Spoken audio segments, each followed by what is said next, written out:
बात करते हैं एक नए टॉपिक की जिसका नाम है वर्क, जिसको हिंदी में कार्य कहते हैं। ठीक है, अगर हम बात करें विज्ञान के हिसाब से, साइंस के अकॉर्डिंग जो वर्क की डेफिनेशन है वो बहुत आसान से डेफिनेशन है। When a force applied on a body, मान लो कभी फोर्स लग रहा है किसी बॉडी पे and body get displaced in the direction of force, then in the language of science we have said the work is done. यानी किसी वस्तु के ऊपर कोई बल लगाया जाए और वस्तु बल की दिशा में विस्थापित हो जाए तो विज्ञान की भाषा में कार्य का होना माना जाता है। अर्थात अगर कोई वस्तु है यहाँ पर, इस पे F बल लगाने से वस्तु बल की ही दिशा में कुछ विस्थापित हो जाए तो इसका मतलब ये है कि इस पर कुछ ना कुछ कार्य हो गया, अर्थात इस वस्तु के ऊपर कुछ ना कुछ कार्य किया गया है जिसकी वजह से इस पे कोई बल लगाने से वस्तु थोड़ी दूरी विस्थापित हुई है। तो किसी वस्तु के ऊपर बल लगाए और वस्तु बल की दिशा में विस्थापित हो जाए तो कार्य का होना माना जाता है। मान लिया जाए कोई वस्तु है जिसका द्रव्यमान m है, यहाँ पर है, इस पे जैसे ही फोर्स F लगाया गया वस्तु जो है बल की दिशा में s दूरी विस्थापित हो गई। तो विज्ञान की भाषा में जो इस पर किया गया कार्य होगा, अकॉर्डिंग टू द लैंग्वेज या according to the definition of work, the work done doing on an object is equal to the product of the force and the displacement covered by the moving object। यानी किसी वस्तु के ऊपर लगने वाले बल तथा विस्थापन का जो गुणनफल होगा उस वस्तु पर किए गए कार्य के बराबर होता है। ठीक है, हम बात करते हैं तो इसके हिसाब से अगर हम डेफिनेशन लिखना चाहें वर्क की तो हम लिख सकते हैं the product of the applied force and the displacement covered by the moving object is equal to the work done doing on a object। अर्थात किसी वस्तु के ऊपर लगने वाला बल तथा उस बल के कारण बल की दिशा में तय किए गए विस्थापन का जो गुणनफल होगा उसे हम कार्य कह सकते हैं। अब हमारा हर बार तो नहीं होगा कि फोर्स हमेशा ऐसे ही लगे, कभी कभी हो सकता है कि फोर्स जो हमारा है वो किसी पर्टिकुलर कोण पे लग रहा हो या किसी पर्टिकुलर एंगल पे लग रहा हो। इस सिचुएशन में जो वर्क डन होगा वो क्या होगा, अगर मान लीजिए थीटा है तो हमें साफ साफ दिख रहा है कि डिस्प्लेस बॉडी इधर हो रही है लेकिन फोर्स एक सर्टेन एंगल पे लग रहा है। इस तरह के जब फोर्सेस की बात करते हैं, इस तरह बल लगता है तो फोर्स का सारा भाग किसी वस्तु को खींचने में यूज नहीं होता है, अर्थात किसी वस्तु पर कार्य करने में नहीं इस्तेमाल हो रहा है, बल का सारा भाग यूज नहीं होता है। तो इसके लिए हमें क्या करना पड़ेगा कि अगर हम इसको ऊर्ध्वाधर घटक और क्षैतिज घटक में वियोजित करें तो जो ऊपर वाला पार्ट होगा बल का F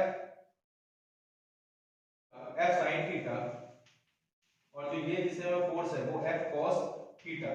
तो ये जो F cos थीटा है ये तो वस्तु को विस्थापित करने में इस्तेमाल प्रयोग में लाई जाती है, जबकि F sin थीटा वस्तु के भार mg को संतुलित करता है। इस अवस्था में जो वस्तु पर किया गया कार्य W होता है वो F cos theta into s के बराबर होता है, जिसको हम Fs cos थीटा लिख सकते हैं।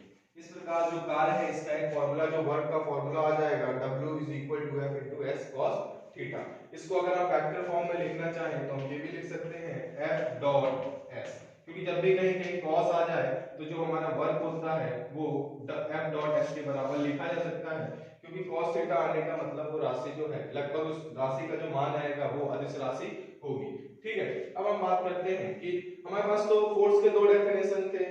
एक तो सिंपल सी बात है कि मैंने force applied on a body and body get displaced in the direction of force, then in the language of science we have said the work is done. यानी जब किसी वस्तु पर बल लगाएं और वस्तु बल की दिशा में विस्थापित हो तो कार्य का होना माना जाता है। इसी प्रकार किसी वस्तु के ऊपर लगने वाले बल तथा विस्थापन का गुणनफल उस वस्तु पर किए गए कार्य के बराबर है। The product of the applied force and the displacement covered by the body in the direction of force is equal to the work done doing on a object।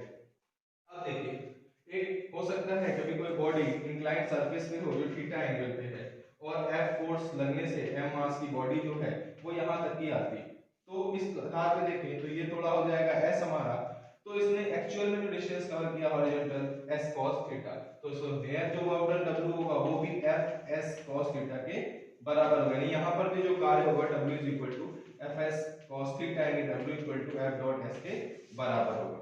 अगर हम बात करें अब देखिए तो इसमें साथ साथ हमारा जो वर्क है एक पर्टिकुलर एंगल जो फोर्स और डिस्प्लेसमेंट के बीच है उस पर भी डिपेंड करता है। इट मींस इफ अगर theta is equal to 0 degree हो जाए, इट मींस W जो होगा वो Fs cos 0 यानी W जो होगा यानी इस सिचुएशन में जो वर्क डन है वो मैक्सिमम होगा, यानी इस दशा में जो कार्य है वो अधिकतम होगा। इसी प्रकार यदि theta if theta is equal to 90 degree हो जाए तो W इज इक्वल टू क्या होगा F S cos 90, यानी cos 90 की वैल्यू होती है 0, तो ये पूरा का पूरा क्या हो जाएगा f s into 0, यानी w is equal to 0। इस दशा में जो हमारा वर्क डन होगा, इस कंडीशन में जो वर्क डन होगा वो 0 है। और एक्चुअल में ये वही वर्क डन है जो हर एक ह्यूमन बीइंग करता है। ये वही वर्क डन है जो हर एक ह्यूमन बीइंग करता है। अर्थात किसी बोझ को ले जाना तो आदमी सर पे लेके जाए या लटका के लेके जाए, जैसे भी वो लेके जाएगा तो बल की दिशा हमेशा mg नीचे की तरफ होती है, जबकि विस्थापन उसके हमेशा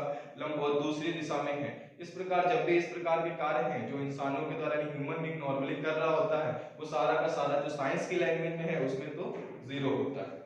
ठीक है, लेकिन अगर देखा जाए तो एक्चुअल में कुछ ना कुछ तो वर्क डन होता है, क्योंकि हर एक ह्यूमन बीइंग भी अपनी एनर्जी लॉस कर रहा होता है जब वो वर्क कर रहा होता है। ठीक, इस प्रकार हमारा अगर थीटा 180 हो जाए तो इस सिचुएशन में W इज इक्वल टू क्या होगा, एफ एस cos 180। ये cos 180 की वैल्यू सबको पता है कि माइनस का 1 होता है। और इस प्रकार का कार्य हमें स्प्रिंग या कुछ ऐसे प्रकार की वस्तु में मिलता है जिसमें इलास्टिसिटी यानी प्रत्यास्थता का गुण होता है। स्प्रिंग में इसी प्रकार का कार्य होता है, क्योंकि स्प्रिंग में बल हम दूसरी तरफ लगाते हैं। जैसे एक स्प्रिंग है हमारे पास, इसमें हम फोर्स, इसको हम फोर्स इधर की तरफ लगाएंगे तो डिस्प्लेसमेंट फोर्स के अगेंस्ट इस तरफ होगा। इस प्रकार के जो कार्य होते हैं वो हमेशा ऋणात्मक होते हैं। ठीक है, ये तो हमारा हो गया वर्क। अगर हम बात करें वर्क की तो सिंपल सी बात है, W is equal to Fs हो जाएगा, the product of the force and the displacement covered by the moving object is equal to the work done doing on a object। इस प्रकार अलग अलग सिचुएशन में जब फोर्स लगेंगे तो हमारे पास फॉर्मूला है जिसकी मदद से हम क्या कर सकते हैं, कार्य का मान ज्ञात कर सकते हैं। किसी वस्तु के ऊपर किया गया कार्य जो है उस वस्तु पर लगने वाले बल तथा विस्थापन के गुणनफल के बराबर होता है। और हम देखिए कार्य में तो हम बात करेंगे एफ एस कॉस थीटा, ये भी कार्य का फॉर्मूला है, एफ एस भी फॉर्मूला है। इस प्रकार ये W is equal to minus S होगा अगर cos 180 का मान -1 होता है, क्योंकि अगर बल स्प्रिंग पे लग रहा है तो इधर लगेगा और जो उसका विस्थापन होगा उसके जस्ट विपरीत दिशा में होता है। ठीक है, हम बात करते हैं अगर कार्य के मात्रकों की, यूनिट ऑफ वर्क की अगर हम बात करें तो वो हो जाएगा unit of force into unit of displacement newton metre. और सिंपली न्यूटन मीटर को हम क्या लिखते हैं, 1 जूल। जो वर्क की यूनिट क्या होती है, जूल होती है। 1 joule is equal to 1 newton metre.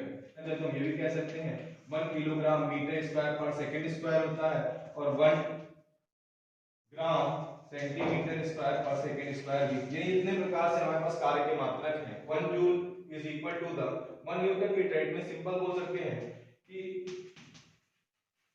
if 1 Newton force applied on a body and body get displaced 1 meter in the direction of force, then work done doing on a body is said to be a 1 joule। यानी यदि किसी वस्तु पर 1 Newton का बल लगा और वस्तु बल की ही दिशा में 1 मीटर विस्थापित हो जाए तो उस पर किए गए कार्य का मान 1 जूल होगा। If 1 Newton force applied on a body and body get displaced 1 meter in the direction of force, then in the language of science we have said the work done is equal to the 1 joule। यानी अगर इसी प्रकार बल की परिभाषा की बात करें तो यदि किसी वस्तु पर 1 टाइम का बल लगाएं और वस्तु जो है बल की दिशा में 1 सेंटीमीटर विस्थापित हो जाए तो किए गए कार्य का जो मान होगा वो 1 अर्घ होगा। It means if 1 time force applied on a body and body get displaced 1 centimeter in the direction of force, then in the language of science we have said the work done is equal to 1 erg। या ये भी बोल सकते हैं if 1 time force applied and body get displaced 1 centimeter in the direction of force, then work done is equal to the 1 erg। यानी हमें साफ समझ में आ गया कि अगर किसी ने हमसे पूछा कि वर्क क्या होता है तो हम बोल सकते हैं the product of the applied force and the displacement covered by the moving object in the direction of force is equal to the work done doing on an object। तो इसी प्रकार हम ये भी बोल सकते हैं कि if 1 Newton force applied and body get displaced 1 meter in the direction of force, then work done is said to be a 1 joule। और if 1 time force applied on a body and body get displaced 1 centimeter in the direction of force, then work done is said to be a 1 erg। यदि किसी वस्तु पर कोई बल लगाए और वस्तु बल की दिशा में विस्थापित हो जाती है तो कार्य का होना माना जाता है। इसका मतलब हो जाएगा कि किसी वस्तु के ऊपर लगने वाले बल तथा उस वस्तु के द्वारा बल की दिशा में तय किए गए विस्थापन का जो गुणनफल होगा उस पर किए गए कार्य के बराबर होगा। इस आधार पर हम परिभाषा दे सकेंगे जब भी किसी वस्तु पर 1 न्यूटन का बल लगाया जाए और वस्तु बल की दिशा में 1 मीटर विस्थापित हो जाए तो वस्तु पर किए गए कार्य का जो मान होगा वो 1 जूल यानी 1 जूल होगा। इसी प्रकार यदि किसी वस्तु पर 1 टाइम का बल लगाएं और वस्तु बल की 1 सेंटीमीटर विस्थापित हो जाए तो उस वस्तु पर किया गया कार्य जो है वो 1 अर्ग होगा। अब देखते हैं जूल और अर्ग में रिलेशन का। तो 1 जूल इज इक्वल टू होता है 1 newton metre. It means 1 joule is equal to 1 newton की जगह हम लिख सकते हैं 10 टू द पावर 5 डाइन। ये हम बता चुके हैं इससे पहले वाली क्लास में, अगर जिसको ना समझ में आया वो इससे पहले वाली क्लास देख सकता है। ठीक है, अगर बात करें हम 1 मीटर की, तो 1 मीटर की जगह हम लिख सकते हैं 10 टू द पावर 2 सेंटीमीटर, क्योंकि हमें पता है कि 1 मीटर में 100 सेंटीमीटर होता है। 1 जूल की बात करें अगर, तो 10 टू द पावर 5 और 10 टू द पावर से हमें पता है गुणे में बातें जुड़ती हैं, तो 10 to the power 5 plus 10 to the power 2 यानी 5 प्लस 2, और ये कितना हो जाएगा 9 सेंटीमीटर। यानी 1 जूल इज इक्वल टू कितना हो जाएगा हमारे पास 10 टू द पावर 7 9 सेंटीमीटर। और हमने थोड़ी देर पहले ही पढ़ा था कि if one dyne force applied on a body and body can displace 1 centimeter then work done is said to be a work done 1 अर्ग। यानी यदि किसी वस्तु पर 1 डाइन का बल लगे और वस्तु 1 सेंटीमीटर विस्थापित हो तो किए गए कार्य का जो मान होगा वो 1 अर्ग होगा, अर्थात 10 की घात 7 अर्ग। और हम बोल सकते हैं कि 1 जूल का जो मान होता है वो 10 टू द पावर 7 अर्ग के इक्वल होता है। ये हमारा छोटा सा टॉपिक है कार्य।